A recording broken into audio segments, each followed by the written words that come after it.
Good morning, and thank you to all for joining us today for today's webinar. Our topic today is retroactivity, new uses for PACE financing during challenging times.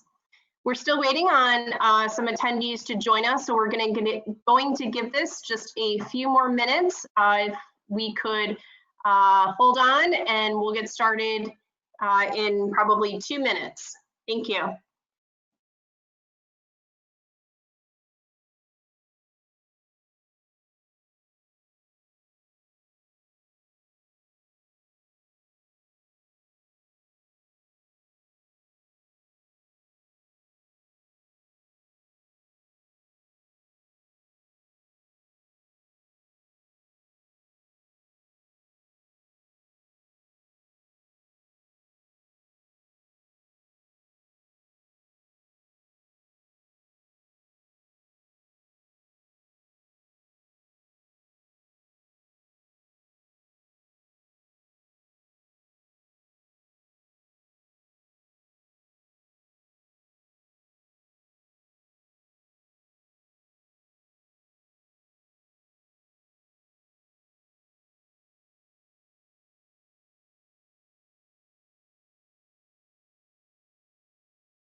Thank you all again for joining us for today's webinar. Again, our topic today is retroactivity, new uses for PACE financing during challenging times. Before we get started, I'd like to take a moment to go over just a few housekeeping items. My name is Nicole Sticken. I'm the Vice President of Energy Services with the Greater Cleveland Partnership, and I'll be moderating today's webinar. We want to make sure today's presentation is extremely valuable for you, so we ask that you submit all questions by clicking on the question button in the control panel and typing your question. We welcome questions throughout, so please do submit your questions during the presentation. We hope to make this an interactive dialogue. Today's session is also being recorded and will be distributed to registrants after. The Greater Cleveland Partnership has been dedicated to providing businesses with the most current and timely resources to aid businesses, especially during this unprecedented time. Recently, we've held several webinars discussing indoor air quality and specific technologies to combat COVID-19. Now more than ever, your building should incorporate those integrated disinfecting approaches to enhance the health and well-being for optimal indoor air quality. But how are you going to fund that? We also know that businesses have faced some hardships the last few months and even the last week in downtown Cleveland, and are looking at alternative ways to refinance. Due to the current economic challenges, a lesser known application for PACE financing has begun to be considered. You'll learn today exactly how that can be applied. But PACE financing or refinancing or retroactive PACE allows eligible energy efficiency improvements that have already been installed to be refinanced with PACE. Today, I'm joined by Chris Jones and Chris Bondra of Bricker and Eckler. To both Chris's, thank you for joining us today. And with that, I'm going to turn it over to Chris Jones to get us going. Very good. Thank you, Nicole.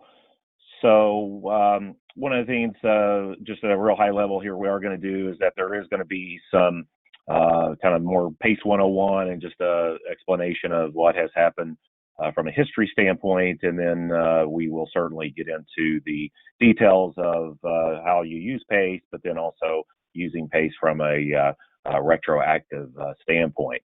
One thing we did want to touch base here on is certainly Greater Cleveland Partnerships services with regards to energy audit and incentive and contractor and lender connections. And so certainly from a project perspective, you certainly will want to start there first, and then they will be able to help you kind of coordinate the project all the way through. A little bit about Berkeley Necklace, for those of you who don't know us, a law firm that now is actually practicing PACE in 4 states, the 3 surrounding states to Ohio. We have been really at the forefront of PACE activity, really both in Ohio and regionally, but also part of several national groups that really help form some of the thought leadership and logistical issues that might come up from, time to time. So really heavily involved in PACE activity, and so really, really proud of that. So kind of getting into just a quick background with regards to PACE. So basically, PACE starts with state legislation. And so essentially in 2010, 29, and then 2010, some of the first states started to begin passing state enabling legislation. As you can see here on the map, the Ohio was one of the first states that actually had a operating program, and that was the Toledo program. And then you can see Colorado and California. Just to do a quick fast forward, in 2020, we have roughly 37 states that have passed legislation, and actually Washington is the most recent that's not even highlighted on this map. But so, it definitely has grown. But once that state legislation does get enacted, each state is a little differently with regards to actually how it gets implemented. And so in Ohio, it does get down to the jurisdictional level. And in a state like Kentucky and Pennsylvania, as a couple examples, it actually, the PACE district can be at the county level. So each state has its own kind of different nuance. So in Ohio, commercial PACE programs, again, have been active since the 2009, state legislation. And again, that was kind of the Toledo, and now we've got, several throughout the state. By going to the Berkeley PACE resources site, we do keep an interactive map there of all of the jurisdictions that are active and throughout the state, and including the surrounding states where we just have the jurisdictionals, but we have more project level details in Ohio.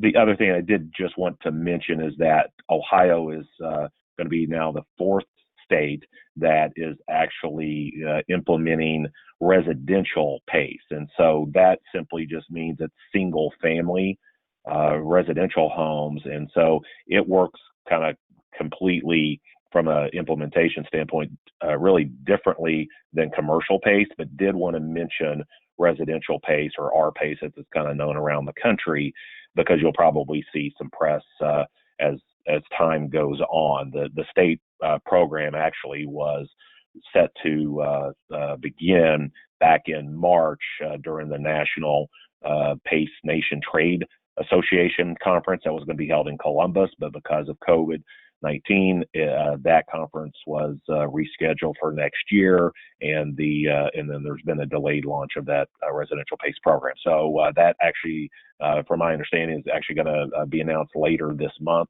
So again, over the summer, I think you'll maybe start to see some of those articles. So just wanted to bring it up, but we're talking about commercial properties today. All right, so wanted to just give you an update with regards to the activity in the northeast portion of Ohio.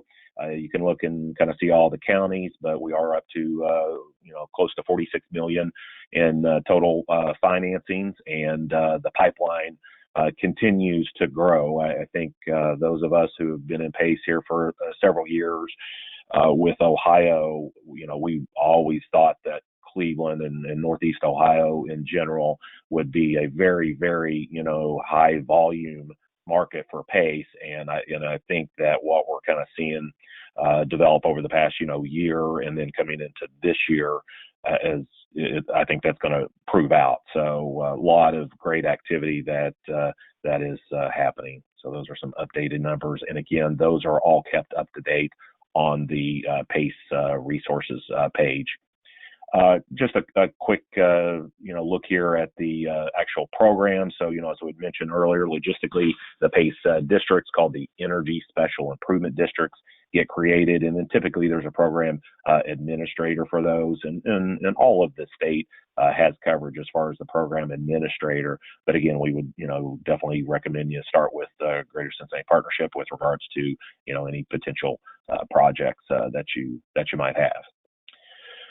Okay, so let's just jump into, what is PACE?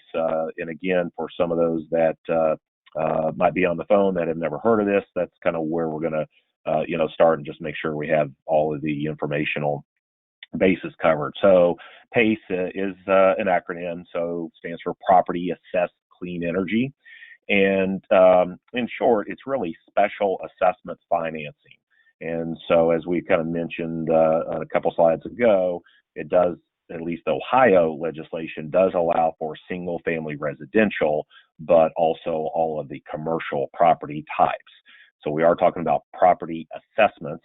And then there's this thing called a special assessment. And for those of you that are out there like myself who knew nothing really about a property tax bill several years ago, there are special assessments that historically jurisdictions, local governments have used to fund things like sidewalk improvements, sewer system, downtown business districts. And so it's in addition to the standard property tax that you have on your bill. And so generally those things in the past have been dozens, if not hundreds, of property owners being, assigned a special assessment for whatever has been funded. And so the whole idea of PACE was, somebody asked 10 or 15 years ago, well, why wouldn't you allow an individual property owner who wanted to improve their building with energy efficiency or renewable energy related improvements? Why couldn't you allow them to ask for a special assessment to repay for those improvements? And so that's how PACE really got started. And then again, kind of comes in the clean energy efficiency, renewable energy. That is what is allowed in Ohio. There are other states, just so you know, that do allow for other things like water efficiency or resiliency measures like hurricane protections in southern states like Florida, or seismic retrofits in California. But in Ohio, it is has to show an energy savings component or a renewable energy component to be eligible. So just we won't spend a ton of time here, but again, the whole heart of PACE is that it is a special assessment, and so special assessments are governmental charges, although they are, in the case of PACE, voluntary in the case of repaying a PACE loan. And so, in short, it is to use to repay the cost of the improvements. Again, it just gets added simply as a line item on the existing real estate property tax bill, and that is how it's pretty seamless to the property owner. Once they would apply for a PACE loan, make the improvements, the repayment goes on that property tax bill. And so the same property tax bill that they've received in the past, that's the same bill they'll receive in the future with a additional line item of the PACE assessment. So a lot of logistics kind of behind the scenes that we make happen, but to the property owner, it's pretty seamless. Kind of explained this one already, actually. Yeah. Oh, Chris, really quick, we just had a question come in, and I think it's timely. The question is, can a government entity use PACE for lighting improvements and LED lighting? Yeah, so good question. And so they can.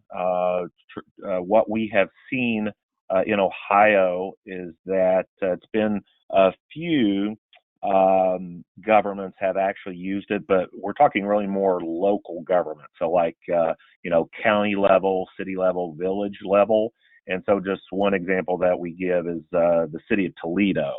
So they had used PACE to fund several properties, but more specifically, I believe it was their police and or fire station properties that had a lot of improvements from LED lighting to heating and cooling system upgrades. And the reason that they used it, and explain a little bit more about this on the down slide or two when we get into the why it's used, is they, as a local government, were running up near kind of their debt ceiling.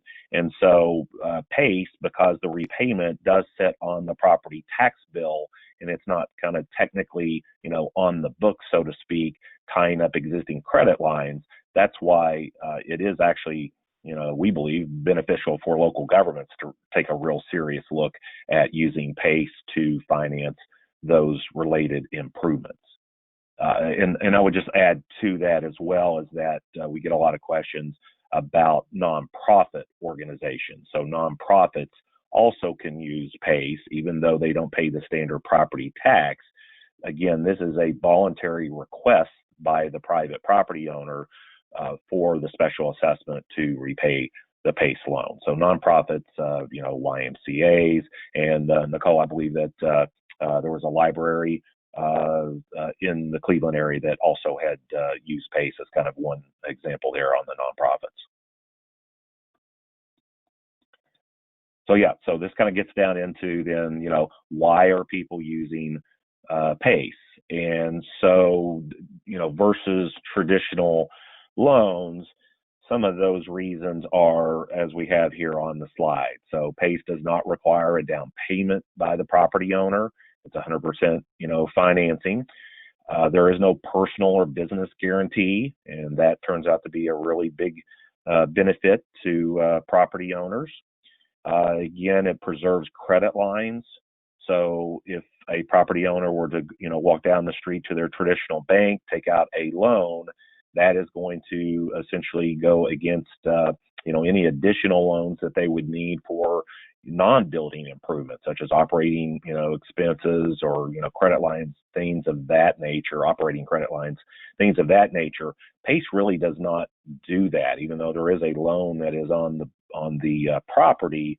From a cash flow perspective, the repayment amount that comes up, on the semi-annual property tax bill is really what is considered with regards to kind of a cash flow, repayment standpoint.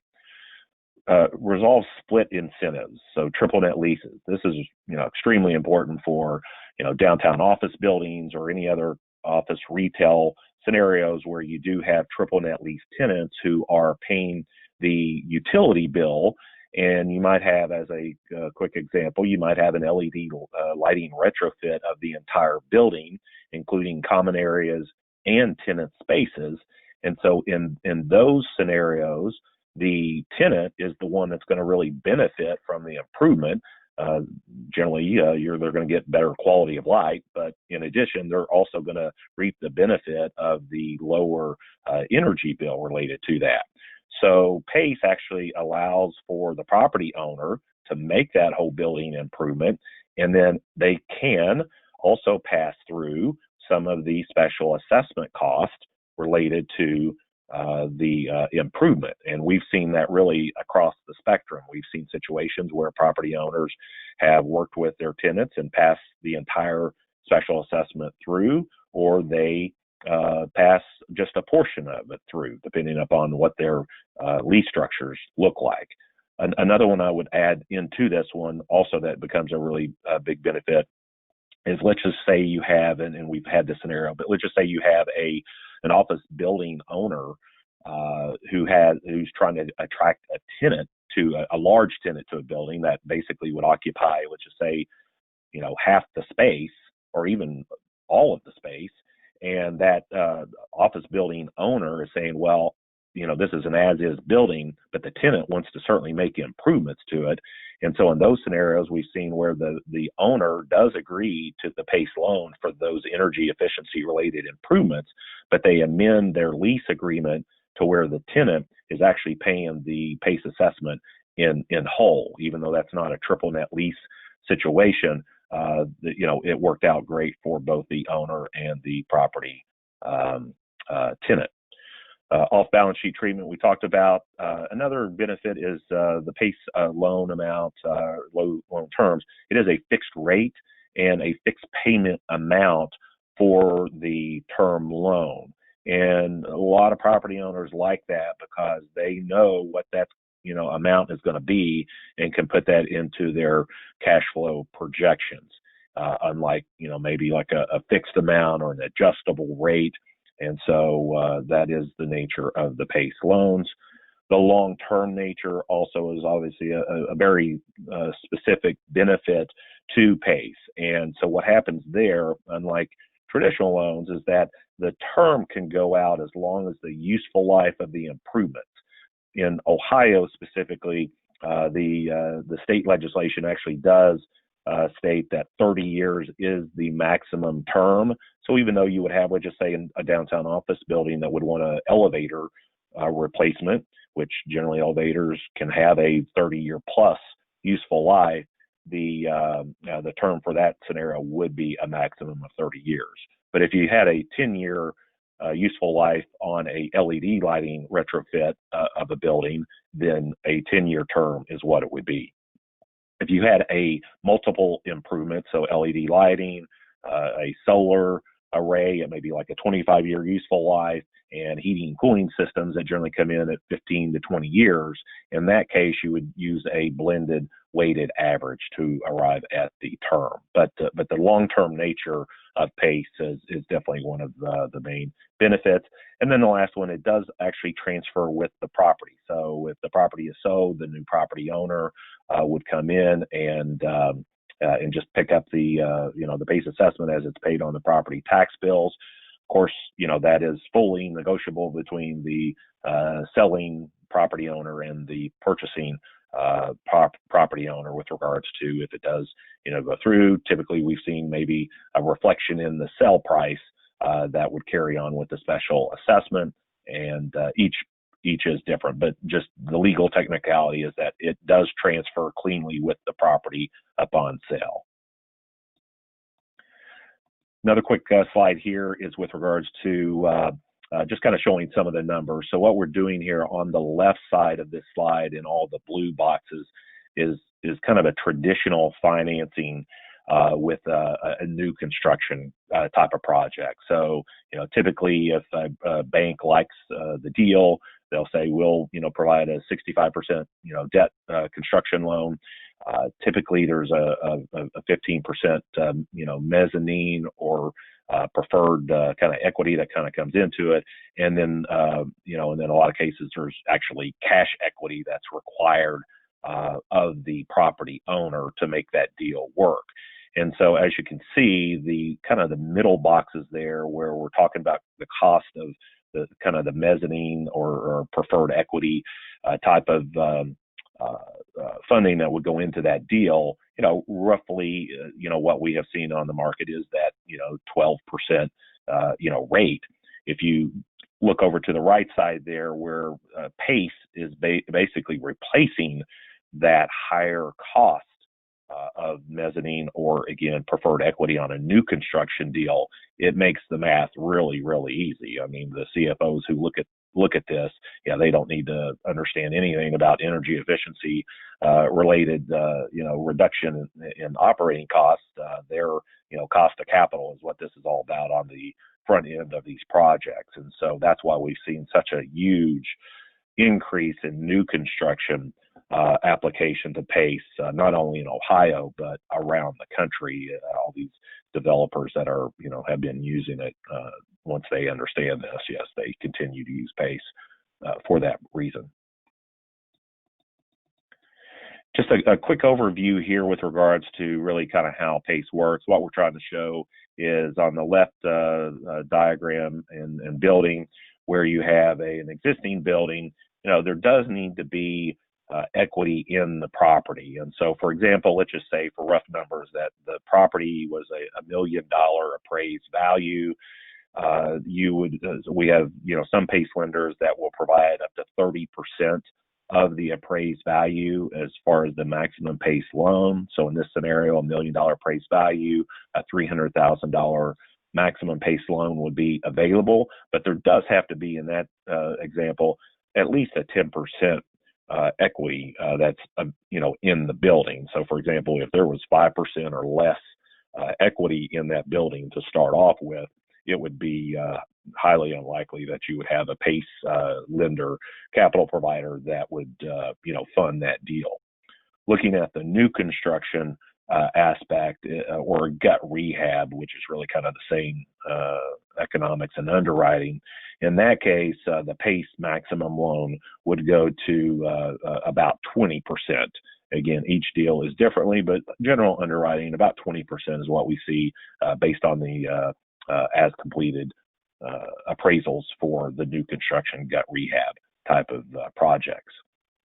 A couple of things to note that are very significant in the underwriting is that there are prepayment options available, and so those are fully negotiable with between the property owner and the PACE lender, and then also mortgage lender consent. So because the PACE assessment it does have a priority position on the tax bill in the case of a foreclosure, it is above the mortgage lender's loan that's recorded on the property. And so for that reason, we do require, and when I say we, really all PACE lenders, but all of the programs also require the mortgage lender consent to the PACE loan.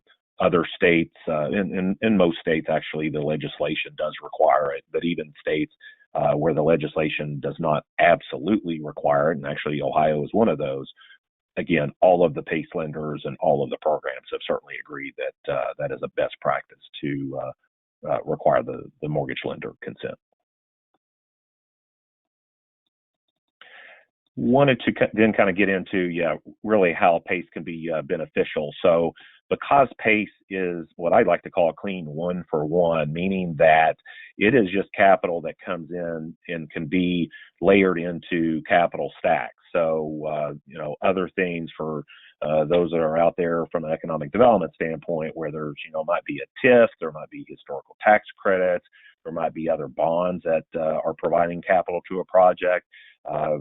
New to the scene over the past couple of years is opportunity zones. PACE does not what I would refer to as kind of commingle with those and affect those in a negative way. PACE sits as really a clean line item in that capital stack. And so we've got a couple case examples of each one of those down below in our project. But that's what's so exciting about PACE is, like I said, it really does nothing but be an additive to a project that is looking for capital. Again, PACE is for a single parcel. So unlike some other districts, as far as having, multiple property owners be a part of it really kind of from day one, that's not necessarily the case. But typically when a PACE district or an energy SID is created, the entire jurisdictional is PACE eligible, but the PACE assessment is really only levied on the single parcel or parcels that actually use the PACE funding. And I think we've hit on all the property types, but all of the, again, our commercial PACE discussion today, all of the non-single family residential property types are available. The only ones I would just say that maybe we should put this on additional presentations that are truly excluded would be any like state government or federal government owned type of properties. Everybody else, definitely is on the board from a eligibility standpoint. At this point, I would like to turn it over to Chris Bondra to kind of get into the details of the refinancing or retroactive PACE details. Thanks, Chris. So how does this refinancing work then? So refinancing, PACE refinancing, it's really an excellent tool in the concept of PACE financing because what it does is it creates liquidity for borrowers who may not have it. So PACE borrowers use their assets as collateral, and that asset is the property itself. So whatever the real property elements are that are being liened under state law. So if you have all your money soaked up into your project and you have debt financing on the project, there is an opportunity to refinance some of that debt out with PACE financing and potentially enable the swap of economics in the building as a result of that refinance. So the fundamental point in PACE refinancing is not what you may think of the traditional commercial real estate financing or refinancing of a mortgage. What is going on with PACE refinancing is the refinancing of an asset that is eligible for PACE financing itself. So first you have to analyze what the asset is that was installed or improved, and you have to analyze how it was paid for, and then analyze whether you have an opportunity to refinance that very thing. So one might imagine, let's say, a brand new hotel building, and that hotel building has a high efficiency HVAC unit.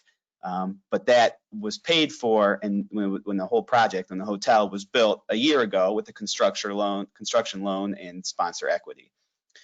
So, well, that hotel has PACE eligible assets, and as Chris Jones has mentioned, this HVAC unit is a PACE eligible asset. So that asset can be refinanced with PACE. So what you may do in that situation is refinance a portion of the construction loan and convert it to PACE financing. So when you do that, it will decrease the amount of construction loan dollars from that senior lender from the project and increase the amount of PACE dollars from zero to whatever you will be able to refinance and be placed on the property tax bill. So the equity in the project will remain, and the opportunity to refinance enables a little bit of position for the sponsor, the owner, who had these assets in the building already. So really, the bottom line is existing PACE eligible assets can be refinanced, but in order for them to be refinanced, they have to be initially financed with some sort of debt where they could originally have been PACE financed, and now you're refinancing the PACE portion out. So the more really scenario we see is that the original financing was debt financing, and then coming along 6 months or maybe a year later, when it's converted or a strategy is in place to implement more permanent financing, the building PACE financing is used to refinance that PACE debt. Chris, next slide, please. So to explain this from just a slightly different perspective, more of a legal perspective, we are trying to find the special assessment costs. So the things that are eligible for PACE financing. So we analyze the hard costs and the soft costs of the project. The hard costs, would be perhaps the mechanical items themselves or the material that is being put on the project. So for example, some things come to mind, the roofing material, the windows, the HVAC unit.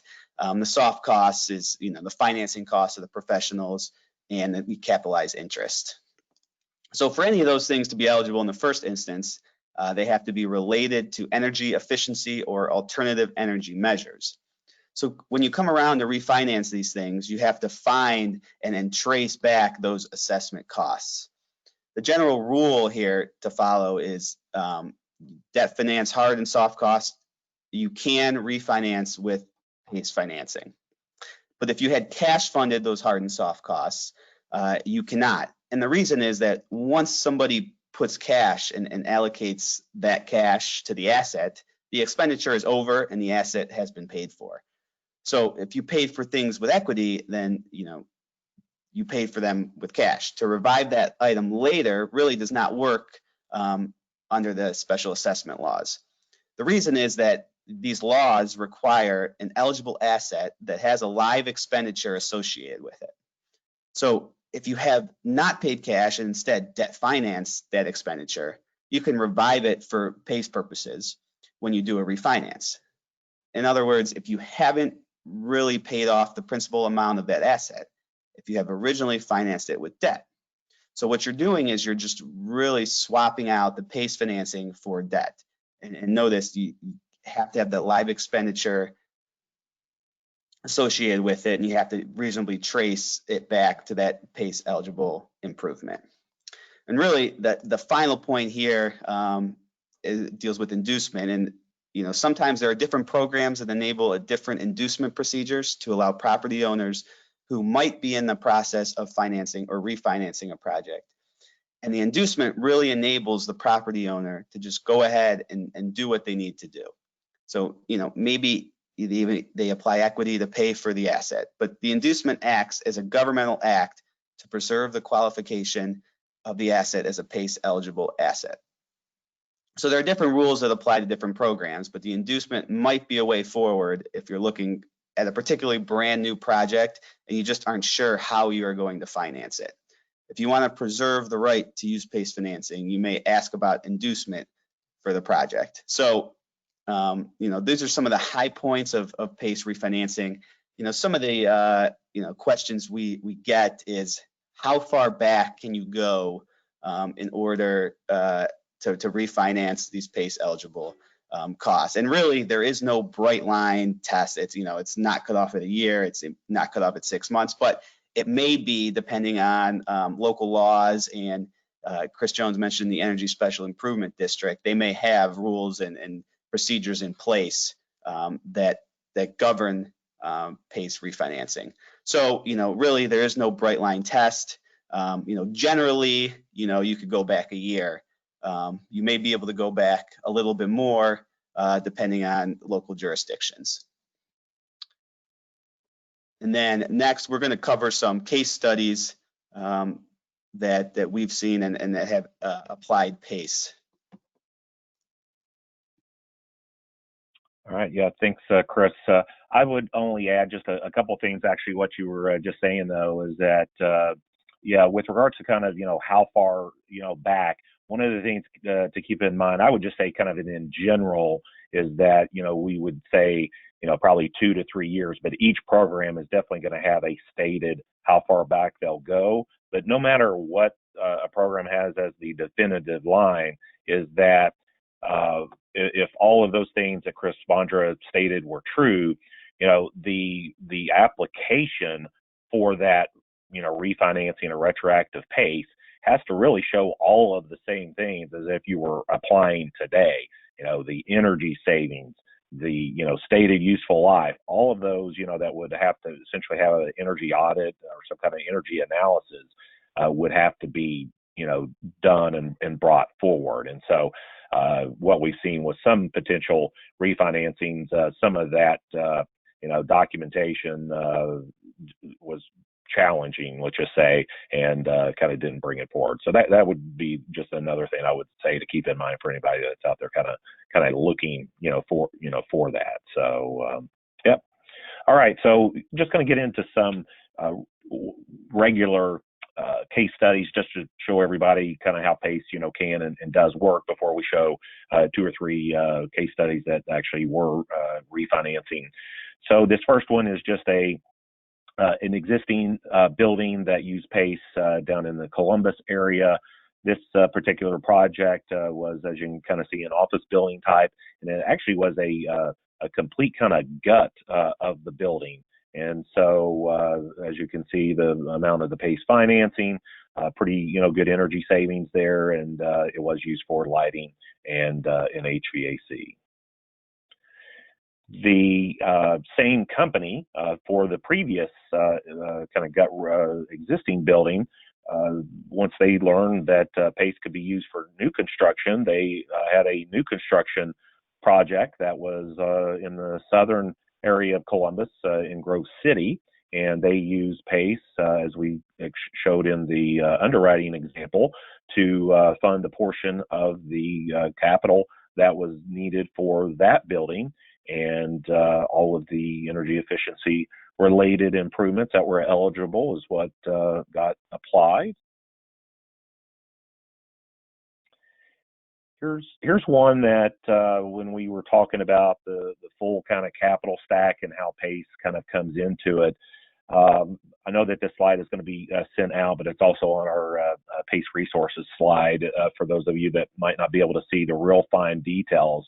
But this project was a very complicated project from the standpoint of getting a full capital stack. So it was a historic building in the downtown Dayton, Ohio area, and I believe every economic incentive that was available was actually used on the project. So everything from a local jurisdiction loan to new market tax credits to CRA incentives. It was in a TIF. The Port Authority used their sales tax incentives. Low income tax credits were available, and as you can see, PACE was also part of it as well. But again, the idea there is that again, PACE just comes in and is a clean layer of the capital stack and can work with other related projects. But we really like to highlight this one to show what it can do in some of those really challenging ones. So here is a project with regards to the Opportunity Zone. So this one was over in the Toledo program, and an older building that was being renovated into self-storage, and it was the first one in the state to qualify for the Opportunity Zone funds along with PACE financing. I think we've had now another small handful in the state for both the Opportunity Zone funds and PACE, but this was the first one. All right, so the next 3 slides are in reference to projects that actually did refinancing with the project, and I'll let Chris Bondra take it. Yeah, this one it's a Residence Inn hotel up in Middleburg Heights near Cleveland. And so this one I'm excited to talk about because it just finally closed last week. And so here we have complete renovation of an existing hotel, and was completed in early 2019. And so the initial disbursements, financing $20 million for the project, were funded by a combination of equity and a senior mortgage debt. And so the PACE financing, HVAC, building envelope, elevators, LED lighting, $4.3 million, and that PACE financing was used to pay down a portion of that outstanding senior mortgage principal. And so the existing mortgage debt was construction financing that they were converting to more permanent financing on better terms, and this $4.3 million that was refinanced helped them do that. And was part of this project, there was a hotel and a retail component sitting on 2 different parcels. And so, it was allocated, the PACE financing was allocated to both the hotel portion and the retail component. And so, the energy savings was above code. And like Chris Jones had mentioned, when you are doing refinancing, PACE refinancing, it's really the same concept and the same procedure as you would if you were just doing new construction. You'd go through the same items. You'd still have to have an energy audit, and you'd still have to prove that there is energy savings built in to the project. Hey, Chris Bondra, I would ask this question: is any concerns from like the local jurisdiction or the PACE District Energy SID Board that you would highlight? Yeah. So the Energy Special Improvement District in Northeast Ohio, AED, there was no concerns from them about PACE refinancing. However, the city had not necessarily concerns, but they had some questions because in their eyes, they had only heard of using PACE for new construction or for not renovation, not necessarily refinancing. So, that required some communication with the city, and the city of Middleburg Heights was not currently a part of the Northeast Ohio AED at the time this project had started. So on top of, the refinancing, they had to join the ESID. And so this was a relatively new experience for them. However, it wasn't necessarily concerns. They just had some questions as to, one, could this be done? And yes, it can. It's authorized by the statute. And two, what's it going to take for us to be able to do this? And, we've explained and outlined the procedures for them to be able to authorize this type of refinance. Got it. Yeah. So for Middleburg Heights, yeah, their first project, PACE project they approved was this refinancing project. So. Yeah, which is not ordinary. Normally, in our experience, your refinance, because there's so few of them, a lot of these ESIDs have experience just dealing with regular, or I shouldn't say regular, normal PACE deals. So yeah, this was really a double whammy on the city of Middleburg Heights. Yeah. Okay. All right. Very good. We'll kind of go to the next one here. So yeah, this one was in Columbus. Really, Columbus had done the first couple. The Columbus program had done the first couple of refis that we had seen. So this was an existing building that had done some improvements, and then decided to use refinancing to to fund or refund, if you would, those particular improvements. The next example, pretty similar, I believe, to the example that Chris just showed, another Residence Inn project, and I believe really similar from the standpoint of the project was already completed, and then PACE refinanced the portion, I believe roughly the 20% of what the as completed value of that property would actually be. I know that, and Chris Bondra, you touched on it a little bit, but I think what we're kind of seeing is that on the new construction refinancings is it's allowing really for that year or two construction period to kind of happen with maybe a lower cost financing in place, and then for PACE to turn around and refinance. Am I stating that correctly? Yeah, that's it. That's correct. Got it. All right. Okay. So we're kind of coming, towards the end, and did want to again highlight our kind of PACE resources page. Again, we keep this interactive map up to date, and certainly can reach out to us at any time. Did want to kind of state, just so everyone is aware, that collectively the state of Ohio is number 2, although I believe closing in fast on California as the number 1 state in the country for total PACE financings. And so, yeah, I'm pretty confident that Ohio will be number 1 sooner rather than later. And our contact information, if anyone would like to reach out to discuss a little further anything that we've talked about today. And then, of course, here reiterating with regards to the resources available through the Greater Cincinnati or Greater Cleveland partnership.